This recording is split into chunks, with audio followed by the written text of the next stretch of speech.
Right, so last comparison to make, right? One Piece, X Dusk Till Dawn. Ooh, Paramount 4 boxes, I think are up to 160 something. So it's basically 2 boxes of Dusk Till Dawn. Although I'll probably do the math and we'll do the exact packs. Because another thing I'm kind of testing, right, is the pull rates in loose packs. Essentially, I've opened a bunch, I've mixed them all up. In the end, we're opening the same amount, but you never know. Feels good to open loose packs, right? Feels good to open a box here or there. Feels good to go and buy Flesh and Blood, okay?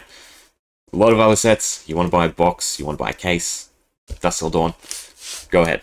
Go just grab some loose packs. There you go. By my count, 46, right? Not quite 48, so we're 2 away from 2 boxes worth.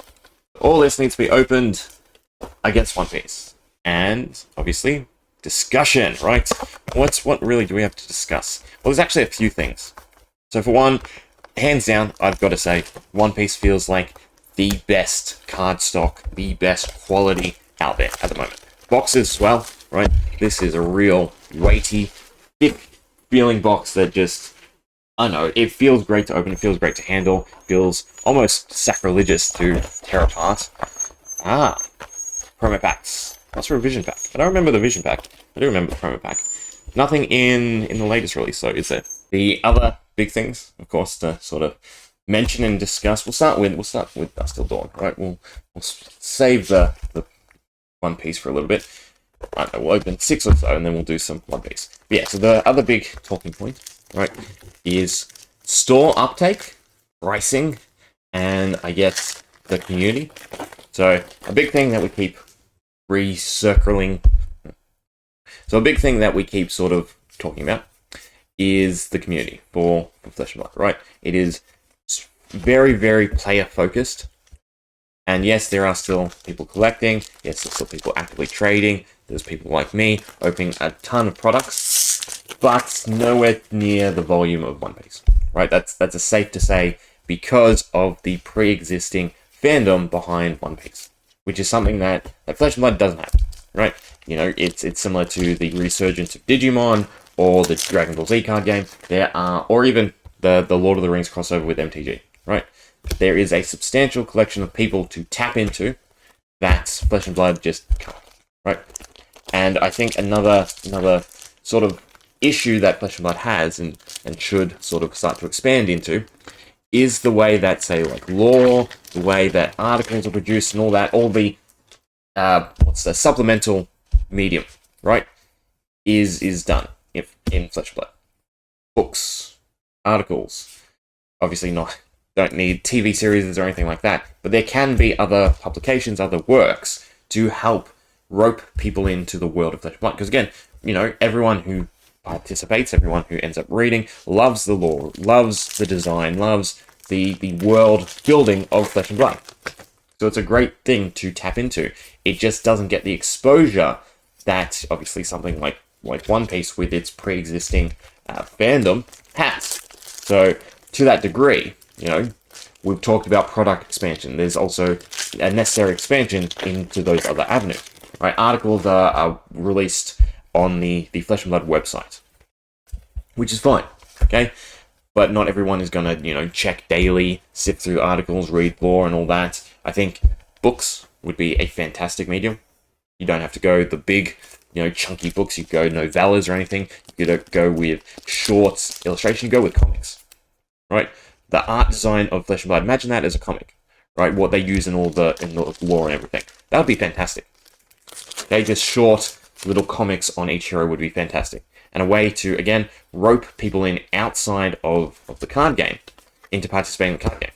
Because it is a fantastic way to build collectability. Is all these other mediums, all these other avenues, because then people want memorabilia. They want the cards for more than just playing, which is a big thing.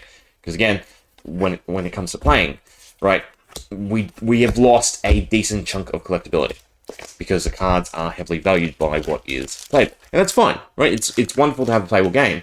It's sort of counterproductive to have a game so heavily focused on playability and then still present packs in this sort of manner.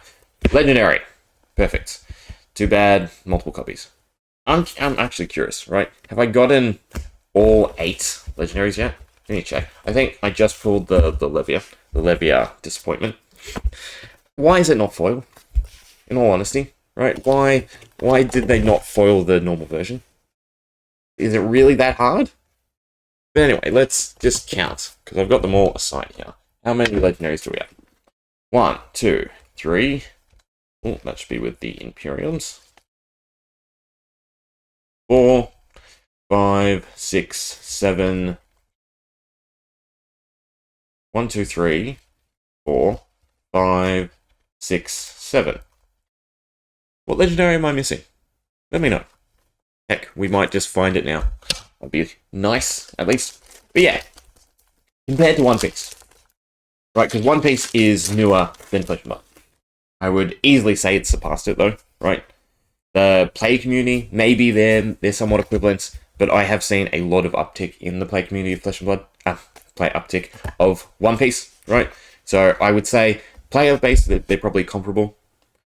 Box production, sets, desirability, want One Piece smashes Flesh and Blood, right? It's just bound to happen given the massive IP of One Piece. Okay? So to that end, right, it sort of speaks volume to what outside media can do for a game, for a collectability, for developing interest in, again, just collecting the cards rather than necessarily playing, right? People who become invested in the lore, they'll want heroes, they'll want the equipment, they'll want some of the actions, I guess. Mainly just the heroes and equipment, okay? So it's a good way to help drive sales. And then, again, we circle back to it being an additional product for Flesh and Blood, for Legend Story Studios, to sell to the community, for the community to support them. Right, one of the biggest things for me is I wish there was more ways for me to give money to Legend Story Studios, right?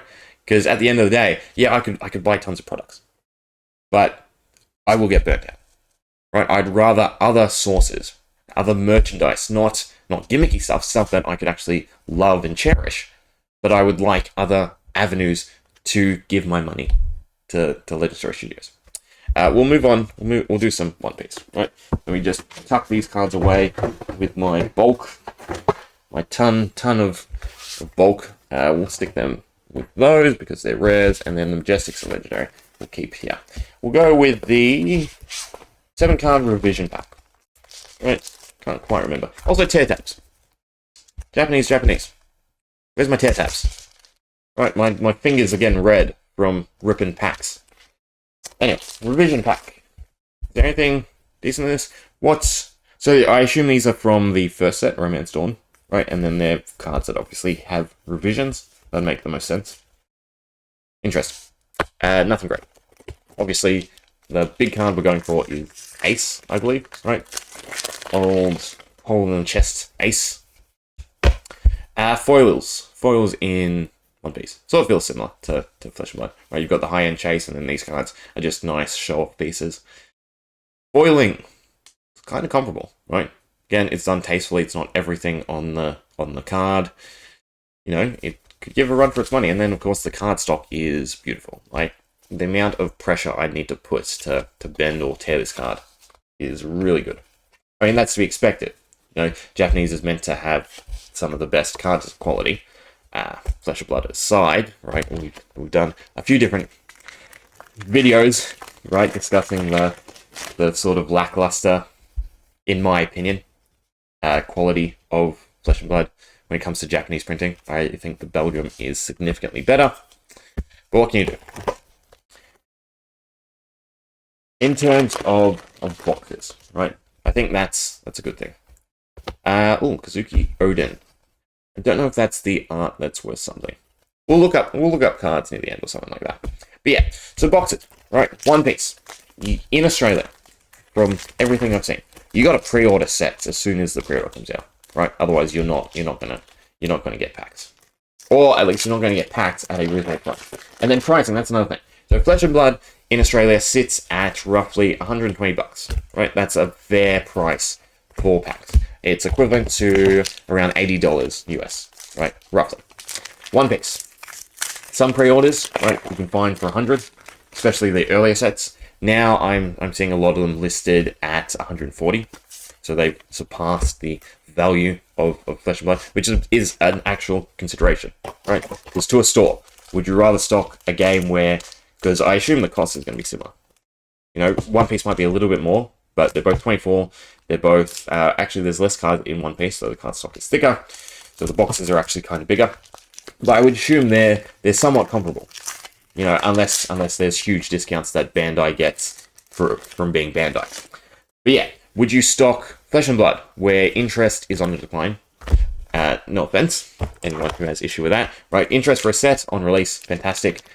Interest on a set down the line, not so great, right? People wait till the prices actually fall, which is not good for a store to actually then go and buy boxes to open and find cards like, for instance, Hales, Monarchs, anything like that. Yet you kind of get left holding the bag sometimes with Flesh and Blood. One Piece, on the other hand, you know, it's fairly new, yet it's highly desirable, again, because of the pre-existing media. So as a store, okay, if you're making similar on the two boxes, you'd much rather carry a bunch of One Piece. Oh, look at that combo. We got a Kobe and Luffy back-to-back. Don't think this is the good art for Luffy. Right, I think the big chase art is the manga art panels, right? We'll put these aside because we do need to price check them. We'll put them with the front back. But yeah, so comparable to One Piece, if we think of them both as card games in their infancy, right? You know, no one will really doubt that One Piece is going to shoot ahead. Okay, it's got a lot more backing it. Okay, that doesn't mean it's not, you know, Flesh and Blood isn't more loved. We'll put it that way. But it does, again, show the power of these other influences, right? To have other marketable media, to have other marketable things is fantastic. Kainu, again, so comparable foiling, right? It's done tastefully. Cardstock is better. You know, I would say overall, there's a lot of similarities between One Piece and Flesh and Blood in terms of artistic value. You then, of course, have the backing of it being One Piece, right? So even with this, the what's her name? Uta. Did I say that right? I have not seen the Red film. I have not kept up to date with One Piece, in all honesty. But yeah. So again, this, right? This is one of, I assume, the chase cards because of its, you know, different art style. But the foiling is done tastefully. Again, it's not like Pokemon where it's just blanket, everything's shiny, right? It's impactful. That's the word to say. Which is one of the biggest selling points for Flesh and Blood, is how impactful the artwork is. The art is fantastic. Now, overall, I prefer the art of Flesh and Blood because, obviously, it's, what's the word? You could say dynamic, right? So usually the art style for manga is quite simplistic when you talk about coloring and shading, right? The tones, you know, are usually 1-to-1, right? You'll have a main tone, then you'll have the dark and light, and then you'll go to the next tone. Whereas, shiny token. That worth something? I don't know. Whereas for Flesh and Blood, you have beautiful, hand-drawn, really fantastic artwork. Okay, so Flesh and Blood wins in that regard. Again, it just doesn't have the amount of backing as One Piece. That allows One Piece to surge like it has. That allows One Piece boxes to jump from it would have been equivalent to $80, right, at the start, to now $150. So Paramount War is a year old, if that, right? And so it's double, which is to be expected. All the first sets, like Romance Dawn, I think is in the 300s. So it's comparable to the early growth we saw in Welcome to Wraith, Arcane Rising, and all that, right? Again, there are a lot of similarities between this and Flesh and Blood. The main difference is the backing. Okay, One Piece has obviously Bandai and, well, the whole of One Piece behind it, whereas Flesh and Blood is new. So I do think it is worth considering, you know, those other avenues. Finally, this is my first extended art Marvel. We got a Widespread Ruin. Which one's the best? I don't know. That's definitely getting separated. I mean, is that the foil? Yeah, it is the foil. Nice to see. I still am yet to find a Marvel Angel, though. Widespread Destruction. I feel like Destruction is the stronger effect. What what does this make you dispose of? The top card. Yeah, so destruction, I think, is the stronger effect. So I would rather that than extended art, but we'll see. I mean, milling is not a big thing. But sorry, these are a bit low. You know what? I'm an idiot. It's a camera. I can tilt it. Right? We don't need the boxes. We need the card. But yeah. So in that regard, right? If we want to compare it against One Piece, right? One Piece blows the other one. Right, in terms of a company perspective. And again, that's a big thing I'm trying to emphasize on this channel, right? I'm not here for the financial value of cards. I'm not here for the playability of cards or anything like that. I'm here talking about the financial success of Legends Story Studios, of the marketability of the game as a whole, okay? Again, that's why I am so negative towards the secondary market. Yes, it's fantastic the cards are cheap. Yes, it's fantastic the cards are accessible, but you need to understand that that is not great for the health of the company. Okay? Because if people are just buying secondary market cards, then again, we're not digesting products, we're not buying products from Legend Story Studios, we're not supporting LGSs, we're breaking that chain of command, which then, you know, reflects negatively on set releases and everything like that. Also not found a Foil Decimator Axe cold foil. I think above all, the majority of my cold foils are commons. And again, I've opened a lot. I've gotten one Majestic, which was the spoiled skull cap. What's it called? Spoiled skull. It's to my left, so I can just glance. But yeah.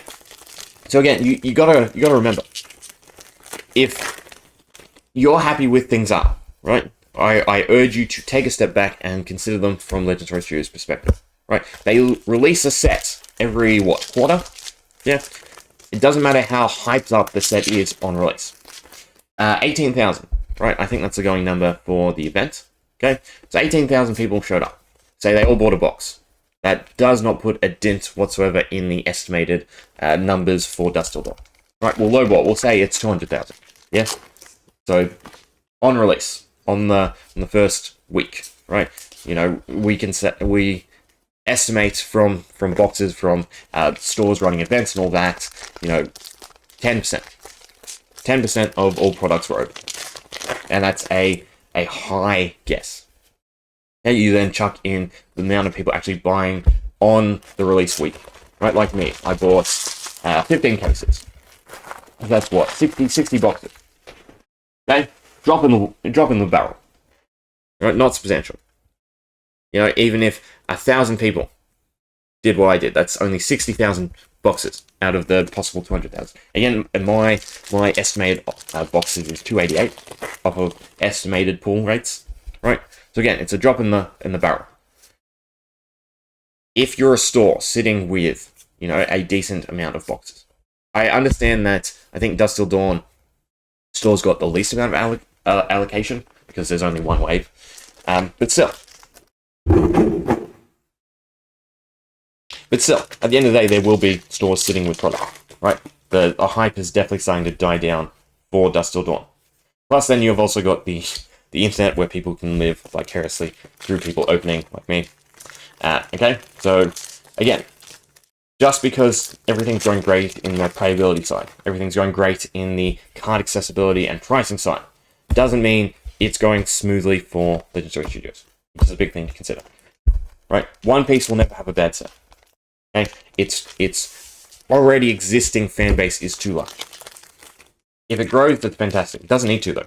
Right? They will sell every set to its maximum. Every store at this point will clamor to get One Piece. Right? We have the sour taste of the Monarch block. Right? Here in Australia, a lot of stores gave up on Flesh and Blood. Okay? So having other products where they can make decent margins on. So usually memorabilia, figurines, all that. Stores can make a much bigger margin on those types of products than boxes. So again, Legends Story Studios exploring these other avenues. One Piece, product-wise, there are folders, right? There are sleeves, there are boxes. There's now the Devil Fruits cases that are coming out at the end of the year, right? There's a lot of selection that, again, stores can make a decent markup on. For Flesh and Blood, you have the Dragon Shield, right? That's the company, sleeves, of which I guarantee you Dragon Shield is making, you know, the most out of. We need product variation, Okay, if people don't want, and more sets being the main thing, which is what I keep calling for, right? More intermediate products, smaller sets in between the main sets, so that people can continue to consume Flesh and Blood. Then, memorabilia is the avenue, right? Before the One Piece game, action figures, well, not action figures, what are they called? Models? Figurines? Whatever you want to call them, right? Would have done fantastically for One Piece, are still doing fantastically for One Piece. We went over, Actor Reality, that's a beautiful card. We went over in the Bakugan video, right? Having little die-cast models similar to Warhammer of your heroes that you can equip equipment to, right? But just all these other avenues. There needs to be some sort of division in the company to support these cards. Sorry, not these cards, these other products. This is a card, right? Frontline Helm, Cold Foil. Decent so far, right? We got Legendary and a Cold Foil. But there needs to be these other avenues, right? All it takes is a successful IP. For instance, Locana. Right, I would say One Piece is definitely the most successful card game from its launch. Up until Locana, right? As soon as... Am I saying that right? I'm just going to call it the Disney TCG. As soon as the Disney TCG launches, that's going to blow everything out of the water, right? Because the One Piece fandom is great, is substantial, but then Disney is a whole nother ballpark. And then the fact that you have Disney Studio instead of Bandai, right? Backing Disney TCG. Locana? I feel like it's Locana, right? Enormous. What am I trying to say? I tried to say ginormous and humongous, right? Ginormous and humongous. Huge backing. And then you've got it being sold at Disney World, right? So the markup is, again, astronomical. And, again, if that sets the precedent for what... Sorry, not precedent. Precedent. I really need to write up a list of words I know I can't pronounce. Speech impediment from a childhood. And, make sure I never say those words. But, yeah, stores now have a baseline of what they can charge, right? And it's going to be more astronomical than what the markup is for Legendary Studios, what a small developer is producing. So you need these low-cost, high products, high marketable products, like figurines, like I guess deck boxes or lore bundles or whatever you want to call it, but some sort of other avenue for Legendary Studios to explore, to tide over their sales in between quarters, in between sets, right? To make them, again, comparable to these larger IPs.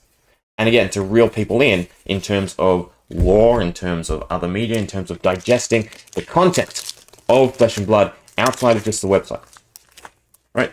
And then that in itself will drive people to then collect the card game, okay? Because you'll have more people who want to collect it for the sake of collecting rather than necessarily playing the game. Yeah, the player community is fantastic. Secondary market, going great. But we still need to capitalize on all avenues of a TCG, right? Just being successful in that area, while fantastic, while potentially the main goal of James White, is not, a good thing for the future. And I would, in all honesty, love to see Flesh and Blood huge, okay? Comparable to One Piece, maybe. But for that to happen, stuff needs to be done, right? Other avenues need to be explored. And again, Legendary Studios has the chance to do it right. They can look at all these other card games. They can look at the failings of MTG, of what Hasbro is pushing down Watsy's throat, right? And they can decide the right thing to do by their player base, by their community. Again, I think people who love Flesh and Blood would love diecast models, would love little bundles with a few packs that have a lore card in them that gives you a description of what X hero is up to. I think they would do fantastically. I think the battle decks are fantastic, right? You just tweak it a little, you add some extra stuff in there, and you churn them out. We have how many heroes at this point? And we're getting what classic battles a year, right? The pacing needs to be ramped up. The print run kind of shows that the size of Flesh and Blood is large, right? It's a big thing to print close to 300,000 packs. So not even packs, boxes. 6 million packs, right? That is comparable to the collector boxes of Lord of the Rings, isn't it? Granted, the price is a fourth, but still, it's comparable. Okay? Yes, Legend Story Studios won't be paying what's they're paying, but, you know, it still shows that they can do volume. Again, my concern is the downtime between sets and everything like that. And that's where we need to, or can, get inspiration from these other card games, from their successes, and understand better. Oh, second Cold War, another frontline. I think I'm just missing the legs, and then I have the full set. 2 packs left for Flesh and Blood, then we'll go back to One Piece, and we'll finish off the discussion with some stuff concerning One Piece. Okay? I doubt there'll be anything else too interesting in this last pack, but you never know. So what my Marvel Angel. So I'm yet to see a single one, despite how many boxes I have opened. Alright, that is Flesh and Blood now. Let's go back to One Piece to round things out. Okay? So what set are we on to? It's hard because, again, I pre-ordered 2 boxes, one for me and my partner to open, and then one for a rainy day, if you will. I might end up opening them on the channel, anything like that. But yeah, we're up to, I want to say, the 6th or 7th set. Okay, so already we're getting sets at a faster pace than Flesh and Blood, which is fine. Okay, people like the reserved approach of Legend Story Studios. But again, from a company aspect, where the largest volume of your sales comes from release, I guarantee you, if One Piece did a restock or anything like that, right? In fact, they've done a restock of Paramount before, right? I think you can get them for, I saw them for 170 here in Australia, which is actually interesting because obviously on TCG Player they are still, a good 160. Okay, so if I can get them Australian for 160, that says something. But yeah, restocks of One Piece go fast because again of its desirability, its pre-existing fan base, all these metrics and things that Flesh and Blood doesn't have. We'll open the box. Promo pack? Box topper. I mean, okay, box toppers. That's also a simple thing for Flesh and Blood. I know people don't want it to go too hard on the collectability, and that's fine. But, again, you got to remember, it's a CCG. The whole point of the model of boxes is to be collectible, is to find X card, and within that, it needs to have some sort of economic advantage for people to actually open. Right, if we're going to take a 50% loss on every single box, then people simply aren't going to open boxes. Okay, boxes are going to come down, they're going to crash until people feel comfortable opening them to find cards. Right, the initial week versus the prices now of Dusk Till Dawn. Cards have come down tremendously. Okay, so there's even less incentive, and that's going to grow as people open. Right, there's bound to be a ton of people who still are yet to list X cards, still to move X card. I mean, I probably will never sell mine. Right, I might trade them into a store eventually, but they'll take a while to enter the market, and there'll be people like that. Okay, so in that regard, right, that's the only issue, right? The spacing on these packs is way too much. Right, what's it like on Flesh and Blood? Well, it's comparable. Only difference is no tear tab. Why? Why'd they cut the tear tab? But yeah. The card prices will continue to crash. Again, due to the nature of Flesh and Blood that we've talked about so many times, where cards have, single to dual purposes, rather than, for instance, what are we up to in One Piece? There's 4 colors now, 5 colors, and you have heroes. It's very similar to Flesh and Blood in that regard, right? Where you don't need, or you can't run every card. But it's still more accessible because you don't have the equipment slot, right? The equipment slot is the big chase of Flesh and Blood, but it is also the most restricted slot of Flesh and Blood, right? That you need the least amount of those cards, right? Cold Foil or Marvel Majestic cards outside of the extended art. What's wrong with that? We've seen anytime they do that, they do decently well. They definitely outperform the Cold Foil commons and rares, right? And not just from pull rate, I'd say. So in that regard, the structure of Flesh and Blood to me is always going to be a concern, right? How do you balance? How do you design? How do you stick to this lottery model when again you can't have a card be desired by every player without it being too strong, without it being X card, right? If all the cards were generics, we'd lose interest quickly because we've already got ingrained in ourselves. Ooh, nice Fabtcg. Is that right? Silver bonus. I'm putting it there. We'll price check at the end. But yeah, it's hard at this point to correct because we already have it developed in our heads what we want from the game. So I don't know. I don't know what to do. Right? I can spout all these solutions. I can spout all these desires for myself. But yeah, I'm one person in the volume of Flesh and Blood. Okay? But the great thing that we have seen is that we get our say.